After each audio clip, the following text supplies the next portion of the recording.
അസ്സലാമു അലൈക്കും വറഹ്മത്തുള്ളാഹി. നമുക്ക് ഭാഷയിലെ ഏത് പദങ്ങൾക്കും അതിൻ്റെ ബഹുവചനങ്ങൾ ഉപയോഗിക്കേണ്ടുന്ന ആവശ്യങ്ങൾ വരാറുണ്ട്.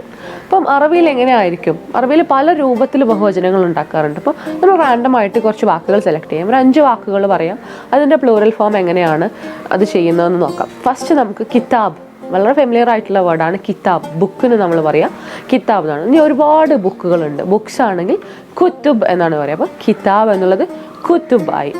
മറ്റൊന്ന് ഷജറ. ഷജറ എന്ന് പറഞ്ഞാൽ മരം. മരം ഒരുപാട് എണ്ണം ഉണ്ടെങ്കിൽ അഷ്ജാർ എന്ന് പറയാം, അല്ലെങ്കിൽ ഷജറാത്ത്. പക്ഷേ അഷ്ജാറാണ് കൂടുതലായിട്ടും ഉപയോഗിക്കാറുള്ളത്.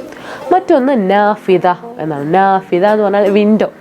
ഇനി ഒരുപാട് വിൻഡോസ് ഉണ്ടെങ്കിൽ നമ്മൾ എന്ത് ചെയ്യും, നവാഫിദ് എന്ന് പറയാനായിട്ട് പറ്റും. അപ്പം ഇത് നാഫിദ നവാഫിദ് എന്നായിട്ട് മാറി.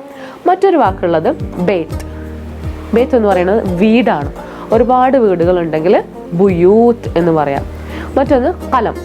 കലം നമ്മൾ പ്ലൂറൽ ഫോമിലേക്ക് മാറ്റുമ്പോൾ അത് അഖ്ലാം എന്നായിട്ട് മാറും.